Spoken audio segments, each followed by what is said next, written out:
Whoever controls the oceans has the power.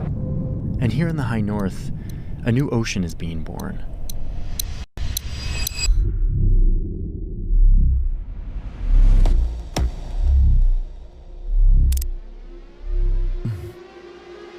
Yeah, Greenland.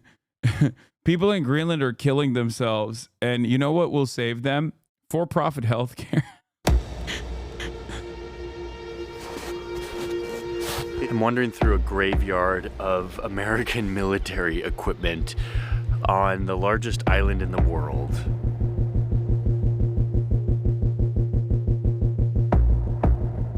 Like, what I'm seeing here is just a bunch of American military infrastructure that was set up during World War II, used during the Cold War, and now it's just abandoned. It's like this massive dish that was a part of the Cold War defense in the Arctic that the US used, creating a chain of radar so that if the Soviets invaded from the Arctic, they would be able to detect it. I mean, that's the major reason, because China and Russia are conducting military they're conducting joint operations. They're conducting joint military operations on the Arctic corner. So that is terrifying for America, and that is the major reason why they want to control Greenland, I suspect. This giant dish is one of those radar boosters. After the Cold War, the US sold this town and all of its buildings back to the Greenlandic government for $1. They didn't need it anymore. That's because the world was at peace. Everything was good. And the Arctic, you know, was just a frozen place that now, with the Soviet Union falling apart, was not strategically that important. But things are changing. I want to show you what this looks like, what it actually looks like on the ground here in Greenland, get you up to speed on everything you need to know to understand what is certainly going to be one of the most important geopolitical issues for years to come. Increasing tensions. Looming war in the Arctic is a massive military buildup. What happens in the Arctic Circle could have far-reaching implications for us all. I'm at an airport in rural Greenland. It's like in this fjord system near the village of Uummannaq. And I'm realizing that I need to let you in on something, which is today's video is sponsored by Storyblocks. I've been using Storyblocks for a decade. Well, here from Greenland, and hopefully you'll be because there's moving towards It's an older video, so the ad is rendered useless. Communities, hunting for seals and birds, riding on dog sleds, getting to know how ice works. Ice is way more complicated than you can imagine, and the people here know it very well. And filling in my gap of knowledge. It's a gap of knowledge that I think a lot of people have. Like, a lot of people know Greenland for memes about how little is known about Greenland. Or maybe you know it as the island that is always exaggerated in its size by the Mercator map projection, but maybe that's probably just map nerds who think of it that way. But anyway, the fact is this place is not very well known or understood, but I'm telling you that is about to change. The top of our planet is a giant ocean. For centuries, empires who control the oceans are the ones that had the power, but not up here. This ocean has always been frozen, desolate, and inaccessible to powerful navies in search of power and influence. So the Arctic has remained a geopolitically quiet place. This is one reason why Inuit traditions have been able to stay alive here. Though that's a whole nuanced subject, and I went on a deep dive in another video I made from Greenland. The fact is that things are changing. A new man-made blanket of carbon is now in the air, and it's been trapping more and more heat on our globe and warming it. Just a few degrees, but somehow enough to change everything. Here's what the ice up here looked like at its lowest point in the 80s. And here's what it looked like at its lowest point last year. Yeah, and this new ocean in the high north is heating 4 times faster than the rest of the planet. And where there are liquid oceans, there will be countries looking to control those oceans. The new shipping routes, the oil and gas, the minerals, and just generally the opportunity to control and influence. Dude, the climate apocalypse has yielded new, endless, bountiful opportunities. As the polar ice caps melt, who knows what kind of natural resources we will find underneath. New opportunities for war, new territorial expansions. I mean, Never let a crisis go to waste, you know? A new place. So you've got Canada, who's laying claim to the Northwest Passage, saying that this valuable new shipping route cuts right through there. When the Arctic melts away, Russia will likely have more warm water ports. They literally only have one Crimea. Well, they kind of had two, but the second one, I don't know if you know this, but let me tell you a thing about Syria, okay? Crimea was the one that was directly, I guess, connected, that they took over in its entirety. And then they lost the other one that was a loner. They plan to return to Syria, I think. Well, we'll see. I'm a Greenlander, Inuit, your only Greenlandic viewer. Suicide rates are a product of Denmark and its colonization, but things are not that bad up here, and no one seriously wants to be a part of the U.S. Oh, get ready, chatter. Get ready for some fucking sweet healthcare, dude. Some healthcare justice. I'm sorry.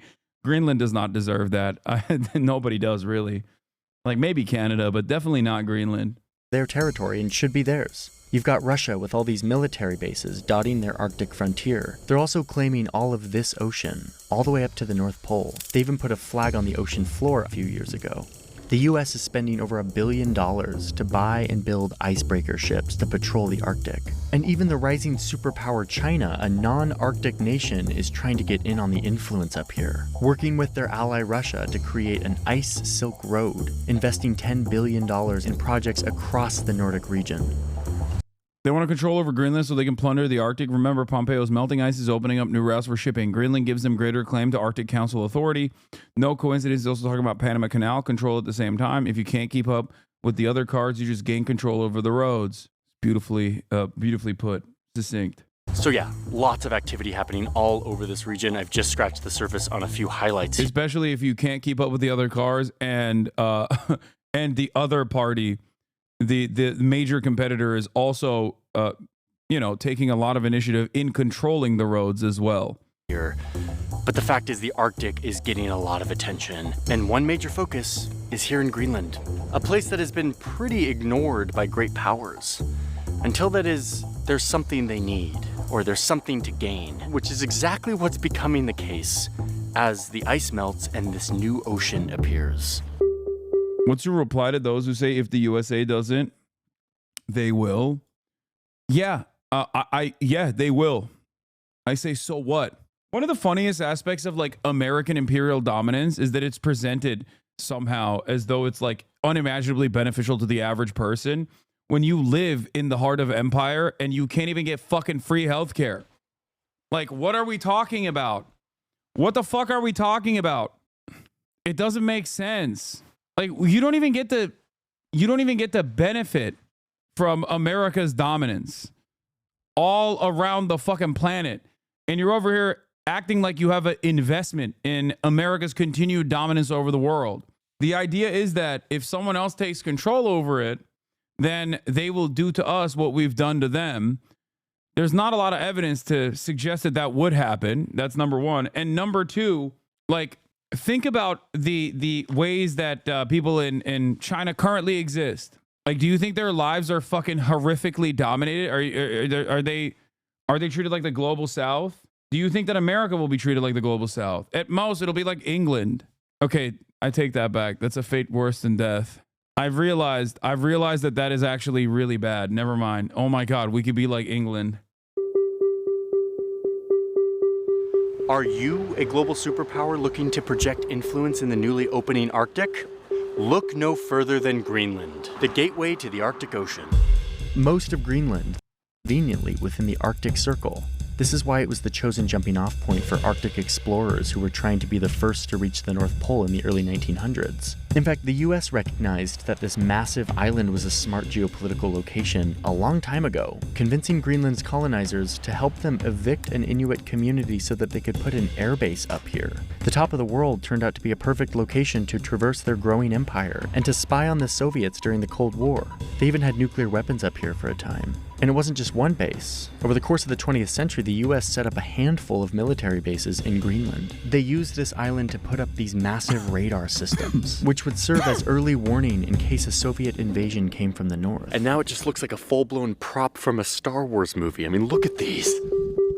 So Greenland's strategic potential was clear, but once the Soviet threat went away, the US mostly abandoned its presence here. Though they still have that base way up north, and they've turned it actually into the base of their Space Force. But they eventually closed down their embassy in the capital, and Greenland went back to being nothing really useful to the great powers. Just a frozen island at the doorstep of a frozen ocean. So Greenland, this massive Arctic island at the gateway to the Arctic Ocean, is now becoming much more important. That's because this ocean that's always been frozen is melting more and more every year, opening it up to new trade routes, to new resources, to new versions of influence that can be exerted at the top of our planet. And so great powers are once again paying attention to this place. Because great powers no longer see a desolate frozen island, they see opportunity. They see an island perfectly located. Seeing the world like this is so weird to me. It's never normal. Like, I don't know if I'm alone on this, but I'm so used to seeing the thing. It like freaks me out. Orientalist brain. Yeah. I mean, it's not even Orientalist. I think it's like this is the Santa-centric model. That's literally Empire think, brother. I know. Close to new enticing shipping lanes. They see an island with territorial waters full of new resources, whose territorial claims theoretically extend all the way past the North Pole, incidentally overlapping with Russia and Canada. They see the potential of this place being a repository of rare earth elements, the stuff we need to build modern electronics like cell phones, computer hard drives, and electric vehicles. Suddenly, this place is becoming a lot more valuable in the eyes of people who want power. A fact that was highlighted by a guy who spent his life sniffing out real estate deals on land that was about to become valuable. Trump wants to buy Greenland. It's a large real estate deal. So the concept came up, and I said, certainly strategically it's interesting. Yeah, that actually happened. Boy, that was a crazy 4 years. I'm glad it's over. Jonald from a year ago. Boy, do I have something to tell you, Jonald. Okay? It's back, baby. It's back and better than ever. Anyway, the point is that Greenland is now getting loads of attention and becoming much more valuable. Which brings me here to perhaps the clearest symbol of this renewed interest in Greenland. If I'm like an Inuit living in Greenland, I'd be hiding all the minerals. I'd be like, nah, there's no minerals here. Desperately trying to make it seem like there's no natural resources. Please stop digging. Please stop digging. There's no oil, no minerals here. Don't come here at all. Okay? It's just ice, bro. You don't want that. I promise. Yeah, I'd be kicking snow over the minerals. Just like just push some snow onto it. Just brush some snow onto it. Be like, what? Minerals? What are you talking about? Mineral? Get out of here. It's just snow, please. Please leave. Is the new U.S. consulate in Nuuk. After saying they planned to buy the country, the Trump administration backed down after Denmark was like, hell no, get out of here, and instead took a different approach. They ramped up efforts to build relations between Greenland and the United States, building mutual economic interests, which resulted in the opening of this consulate just in 2020. The U.S. now has a diplomatic presence, a physical presence in Greenland, this big frozen island that no global superpower really thought was that important until recently. I'm pleased to announce we will reopen our... Denmark is not giving this away. Are you insane, Law, brother?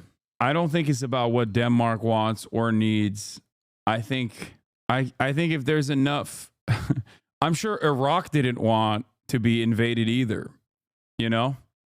Now, obviously, Denmark and Iraq are different, but still. Trump's talking about invading Canada and Mexico, man. They're about to find some weapons of mass destruction in Greenland. Oops. Turns out Denmark had chemical weapons. They were using mustard gas on their own civilian population, I promise. Trust. Our consulate in Nuuk, Greenland this summer for the first time since 1953. So this actually reminds me of You're crazy if you think the U.S. will go and just take it. Name a single example where the U.S. didn't respect the wishes of the natives. True. I can't think of any. The only thing that keeps it relatively neutral would be, I guess, the interests of other global power players like China and regional players like Russia as well. That basically is the only thing I think that keeps this in somewhat of a limbo, rather than America coming in and being like, nah, that's ours actually. Is Greenland Sunni or Shiite? A story I did a while back when I was up in the... I know this is all, but I had to wait 10 minutes to send this. You have single-handedly convinced me to start nicotine. Thank you, Hasan. Man, shut the fuck up. Don't even joke about that shit, dumbass. Arctic for Vox Borders, and I was visiting a Russian consulate on this little island. And it truly never ceases to surprise me that in an era of like sophisticated alliances and like international institutions and like sophisticated military weaponry, we still resort to just putting human bodies and buildings in places that we want to have influence in. Like it's a board game. Some things will never change. But as the US looks to deepen its ties with Greenland, so is another power, another global superpower, one that, incidentally, is nowhere near the Arctic. But who knows that if they want to be the top dog on the world stage, they're gonna need a foothold in this new region. A race for resources could lead to a boil-over. A lot of focus is placed on the Chinese. They do control a significant amount of supply. We are so adamant that these areas of the world... Australians love mining, dude. They can't get enough of it. It's not enough that they've mined the shit out of their own fucking island, that they're mining all around the world. They love mining. They love miners. The arteries of trade and shipping remain peaceful. There is a worry of this Chinese possible infiltration in the country. In 2017, Greenland wanted to build more airports, like the one behind me that they're building. Here in Greenland, they don't have a lot of infrastructure for big airplanes, so you can't get like big commercial flights in and out of large amounts of the country. You have to fly around in small planes and helicopters, which is kind of cool if you're like going on an adventure. But if you're trying to develop your country, you need bigger airports. The problem is building airports is expensive, and no one wanted to fund this, except for China. The Prime Minister of Greenland went to Beijing, their friend, and said, hey, do you want to help us fund our new airports? China was like, yes, we will give you a loan to fund the airports, but it has to be... I'm Danish. Greenland can decide what they want for themselves according to Denmark. As of the Self-Government Act of 2009, Greenland is effectively self-governed, but Denmark provides free education by making them travel to Denmark and free healthcare. Since this colonial relationship is still problematic and has issues, but even anti-Denmark, Greenlandic people have said they'd rather be under Denmark forever than be under the U.S. Yeah, that makes sense. Wait till American propaganda comes in, though. The only thing that, like, notice how there was a chatter, Delayed Autistic Guppy, that was talking about this yesterday. The colonial relationship within Greenland and Denmark is, like, objectively kept Greenland poor. You will probably see that sort of propaganda resurface over and over again, talking about how, like, they'll go and they'll find like a group of natives, for example, and they'll pump them. And they'll be like, look, these guys organically want to be a part of America. They hate Denmark. And, Leslie Stahl will do a 60 minutes feature on the native population that desperately wants American contracts and are terrified of the Chinese intervention in the country. And then they'll manufacture consent that way. They'll beef up a separatist movement. You're going to get the most annoying Radlib accounts tweeting about how problematic it is. Yeah, this repressed minority that wants freedom, they yearn for freedom. They want American contracts instantly. And then they'll say, Hasan, why do you personally hate autonomy? Why do you hate the autonomy of native Greenlanders who simply want better American contracts? They want what's best for themselves. Why are you getting in there? Why are you being so paternalistic where you think you know what's best for them? Keep Leslie Stahl out of your mouth. It would be Scott Pelley easy. No, it'll be Leslie Stahl. Now, that is if the Trump administration behaves in a more competent manner like the Democrats have whenever they have any sort of imperial ambitions. The Trump administration, on the other hand, was very ineffective. The State Department was probably at its weakest, I think, under the Trump admin. Like, the Democrats certainly are better at crafting a narrative. Republicans used to be better at this. Like, obviously, the war on terror and the propaganda that ensued in the Bush administration was pretty solid. But since then, I would say that the Democrats have taken over that mantle. And the Trump admin was genuinely ineffective at doing this sort of stuff. Like, they are much more openly cruel and don't engage in enough like clandestine operations, no psychological operations whatsoever. They just go and they assassinate. Like, the Qasem Soleimani assassination comes to mind, right? It's the type of shit that I think, if done under a Democratic leadership, would be done with a lot more manufactured consent. Whereas, like, under the Trump administration, it's more brute force and more open, where they're just like, yeah, no, we killed them. What are you going to do about it? Or we're pulling our troops out of Syria, except for the oil fields, where they will maintain the oil fields. Why wouldn't we take the Syrian oil? Are you fucking stupid? Like, it's not as tactful. So we'll see how Trump operates. We'll see how Trump navigates this space. Be a Chinese construction company that builds the airports. And Greenland was like, okay, let's do it. That sounds great. And immediately over... Where the fuck is China getting so much money? They're dumping a shitload of money into my country, Pakistan, as well. What do you mean, dude? It's the manufacturing hub for the planet. In the United States, alarm bells start going off. This is not good. The context here is that China has a habit of giving loans to countries that they want to like have influence in, like in the future. They do this a lot in Africa. Like, they give loans knowing that they now have leverage over all of these countries who now owe them money. Anyway, so the United States... Okay, that's once again, infinitely more favorable conditions, a lot more opportunities for loan forgiveness, no immediate austerity, austerity measures kicking in. There's no, just to point out that, like, this is, at this point, we've put this to bed, right? No matter how much people say, like, well, the Belt and Road Initiative is also Chinese imperialism. Like, how do you not recognize that?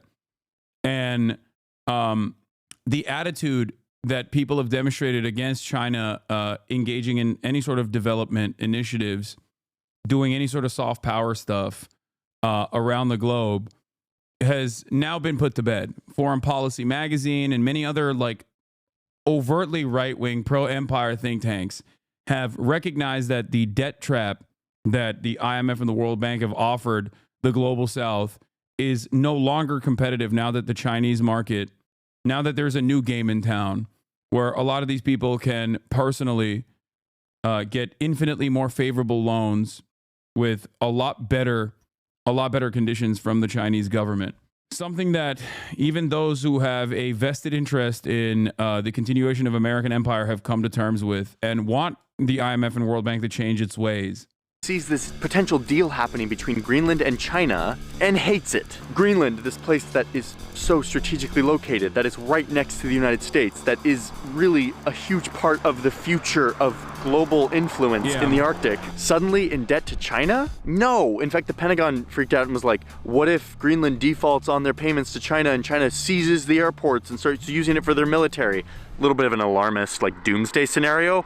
But it's true. Like, when you owe someone money, they have leverage over you. The U.S. did not like this.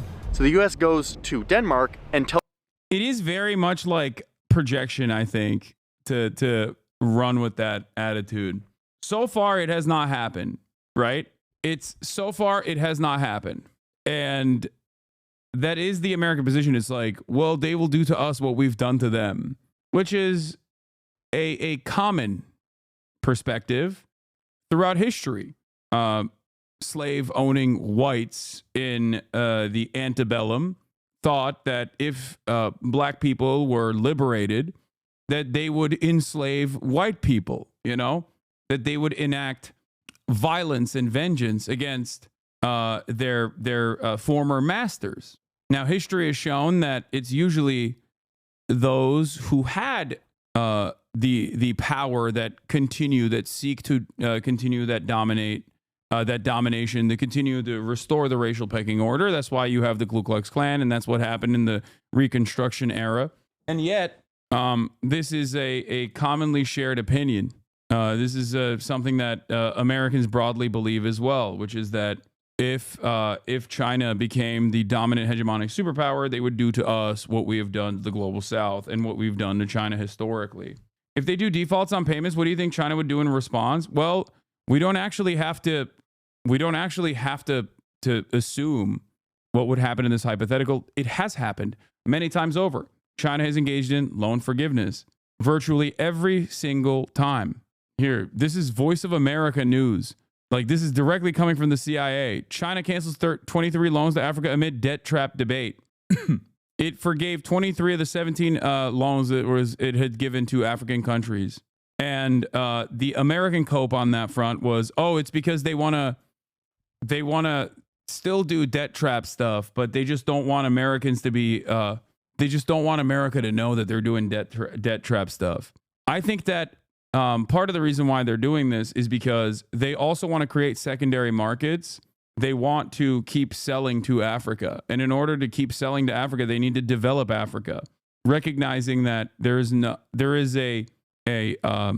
need to develop Africa, the African continent. It's still ultimately self-interested, and it's certainly not a consequence of like some kind of ideological play, you know? They forgave the debts but build military naval bases. Yeah, that's really interesting that you say that, because I think the Chinese military base development in the African continent is literally minuscule in comparison to how many fucking military bases America has in Africa. What are you talking about? There's like what? How many bases exist? How many Chinese bases exist overseas?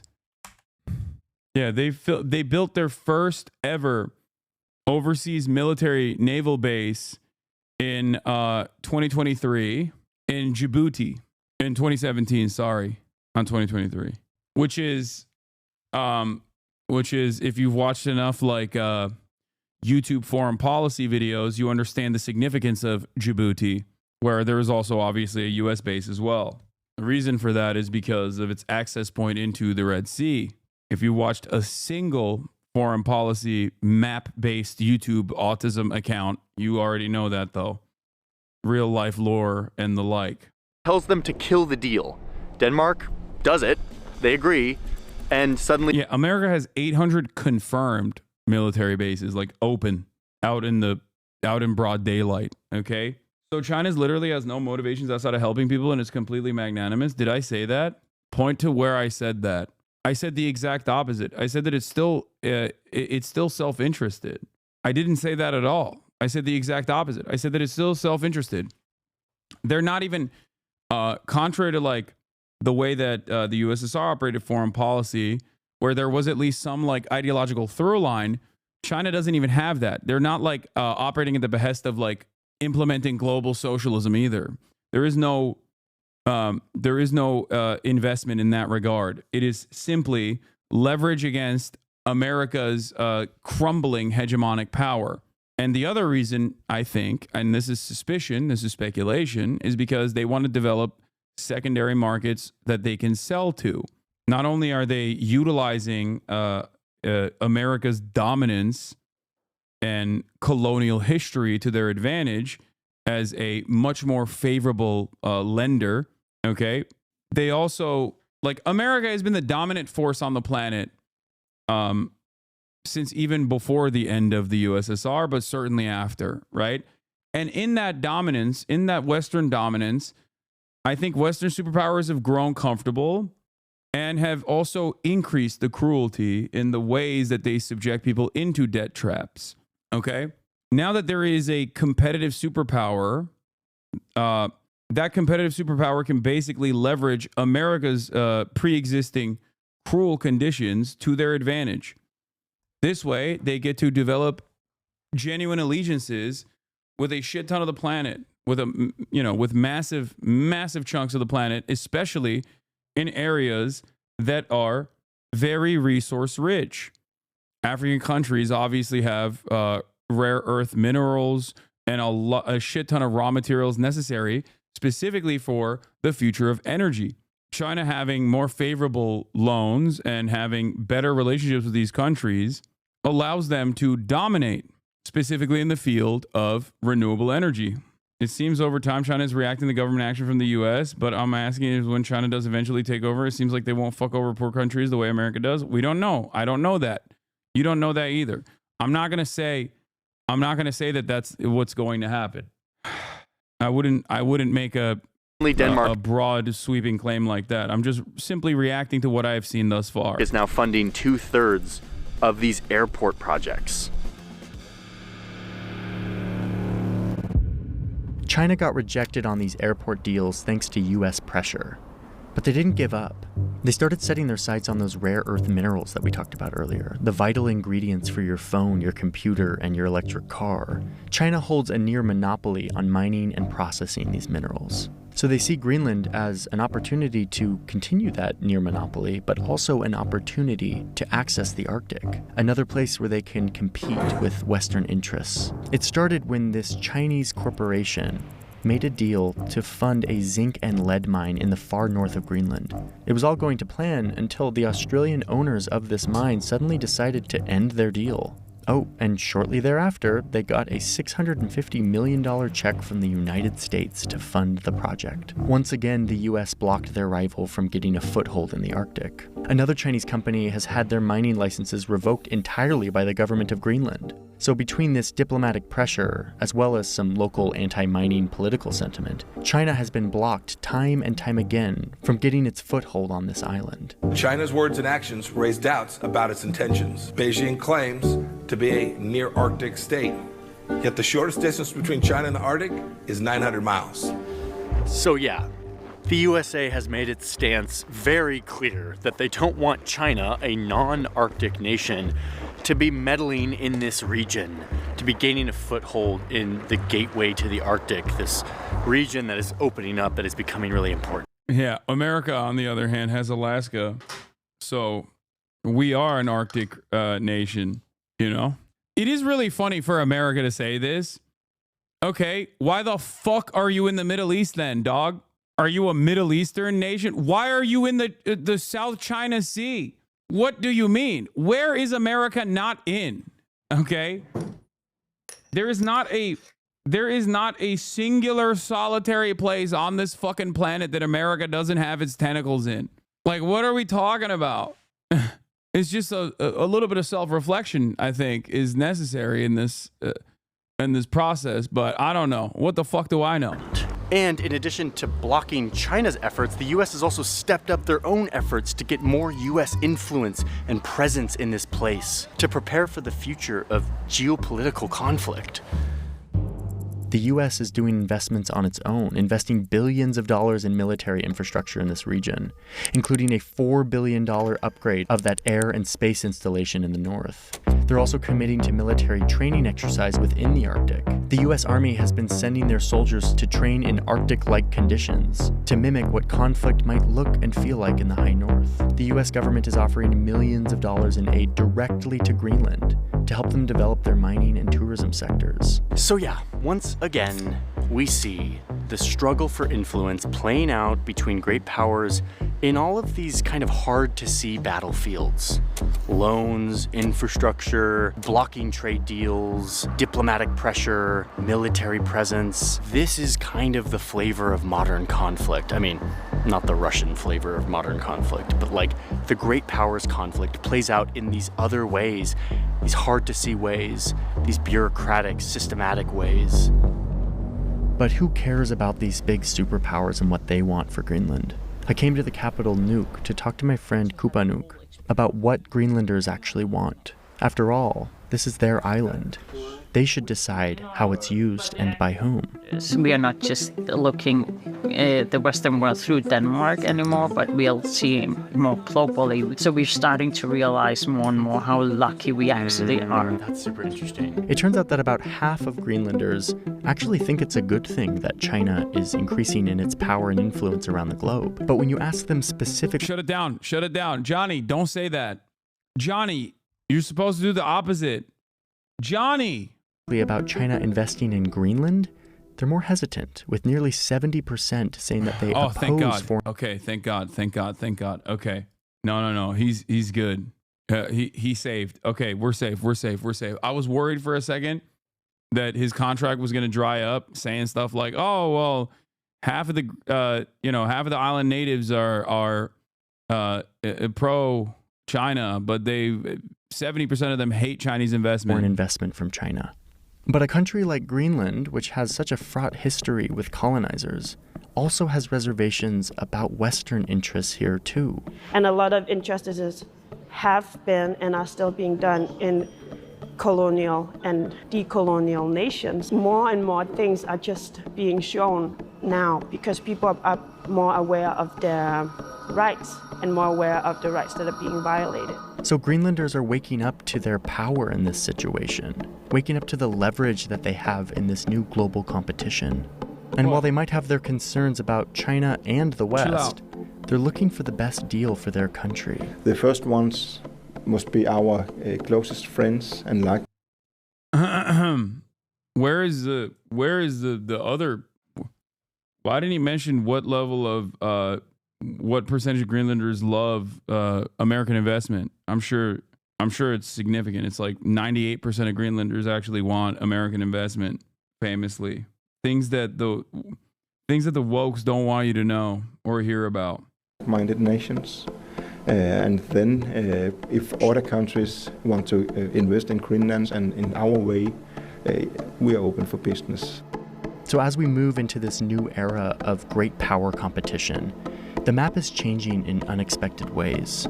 Add to that the warming globe that is creating a new ocean, and suddenly this island, so often forgotten by great powers, is now in a position of leverage. There are many Greenlandic people who haven't realized how powerful we can be, how much is like... Man, the Balkans wanted American investment so fucking bad, dude, and they gave us neoliberalism, GG. Yeah, but it's good. McDonald's. I don't know how small Denmark is without Greenland. It's just a tiny, tiny country if they didn't have us. We should be more aware of it and be more proud of it and realize how powerful we can actually be in the future. No, they don't classify Greenland as a state sponsor of terror. What they would do is just go to they would go to a group of people that live there and then turn around and say they hate Denmark, they hate the way that Denmark has managed Greenland.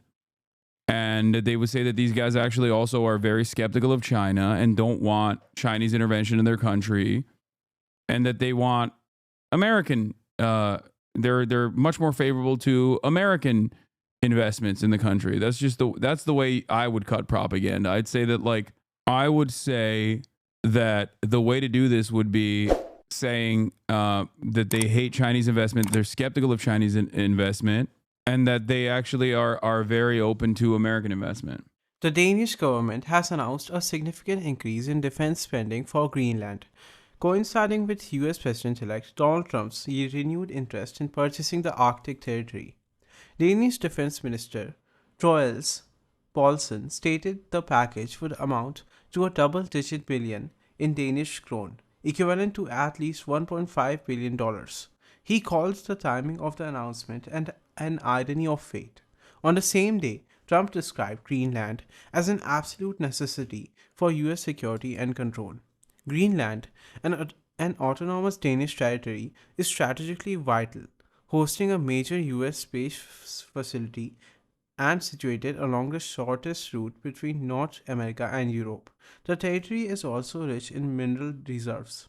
The funding will support 2 new inspection ships, 2 long-range drones, 2 additional dog-sled teams, increased staffing at Arctic Command in Nuuk, and upgrades to a civilian airport capable of accommodating F-35 fighter jets.